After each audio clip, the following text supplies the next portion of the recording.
Hello friends, உங்கள் குழந்தைங்களுக்கு அடிக்கடி சளி பிடிக்குதா? அப்போ கவலை விடுங்க. இந்த குழம்பு வச்சு பாருங்கள். இதில் வாரத்துக்கு 2 அல்லது 3 நாள் வைங்க. அதுக்கு தேவையான பொருட்கள்லாம் என்னென்னு பார்த்துடலாம். வெங்காயம், நீங்கள் சின்ன வெங்காயம் இருந்தாலும் எடுத்துக்கிறங்க. இது வந்து தக்காளி 2 தக்காளி எடுத்திருக்கேன். இது வந்து என்னென்னு கேட்டிங்கன்னா மிளகு. மிளகு வந்து நீங்கள் வந்து நிறையா போட்டாலும் போடலாம். நான் வந்து கொஞ்சமாக தான் போட்டிருக்கேன். கொஞ்சம் சோம்பு எடுத்திருக்கேன்.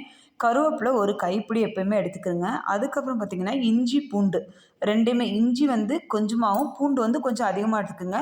இது வந்து கிராம்பு 3 எடுத்திருக்கேன். இவ்வளோ தாங்க. இதை எடுத்துகிட்டு நம்ம வந்து நல்லா வந்து வதக்க போகிறோம். வதக்கிட்டு அதை வந்து என்ன செய்ய போகிறோன்னா ஒரு பேஸ்ட்டு பதத்தில் எடுக்க போகிறோம்.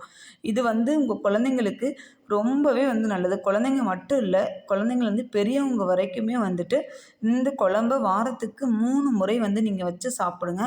உண்மையிலே சளியெல்லாம் அப்படியே பறந்து போயிருங்க. ஏன்னா இது சளிக்கு ஒரு சூப்பரான குழம்பு அப்படின்னு தான் நான் சொல்லுவேன். இப்போ நம்ம வெங்காயம், தக்காளி, இஞ்சி, பூண்டு எல்லாத்தையும் போட்டு இது வதக்கிடலாம். வதக்குனதுக்கப்புறம் அது கூடவே நம்ம வந்து சோம்பு, மிளகு இதெல்லாம் வச்சு கிராம்புலாம் வச்சுருக்கோம் இல்லையா? அதையும் அதில் போட்டுட்டு கருவேப்பிலையும் அதில் போட்டு நல்லா வந்து வதக்கிக்கலாம்.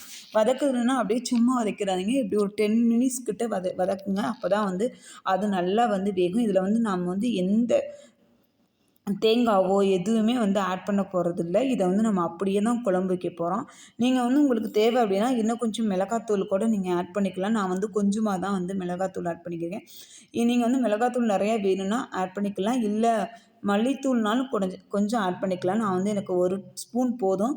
அதனால் இவ்வளோ அளவு வந்து காரம் வந்து நீங்கள் கம்மியாக சாப்பிட்றனால கம்மியாக வச்சுருக்கேன். இந்த அளவு போதும். நீங்கள் வந்து தேவை அப்படின்னா நிறைய எடுத்துக்கோங்க. அது கூடவே கொஞ்சம் உப்பையும் எடுத்துகிட்டு நல்லா வந்து வதக்கிடுங்க. வதக்கிட்டு நண்டில் பேஸ்ட்டு அதை வந்து அப்படியே அரைச்சிட்டு அவிச்சு வச்ச நண்டு எப்பயுமே வந்து நண்டை வந்து அவிச்சிருங்க. அப்போ தான் வந்து அது வந்து கெட்டு போகாமல் இருக்கும். நீங்கள் வாங்கிட்டு வந்த உடனே நல்ல முதல் வேலையாக அதை அவிச்சிருங்க.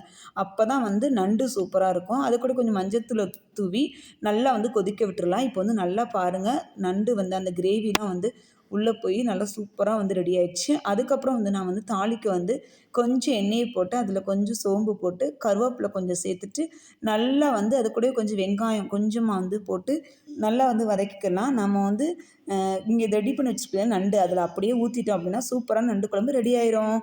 இந்த வீடியோ உங்களுக்கு பிடிச்சிருந்தது அப்படின்னா லைக் பண்ணுங்கள், ஷேர் பண்ணுங்கள், கமெண்ட் பண்ணுங்கள், மறக்காமல் சப்ஸ்கிரைப் பண்ணிடுங்க.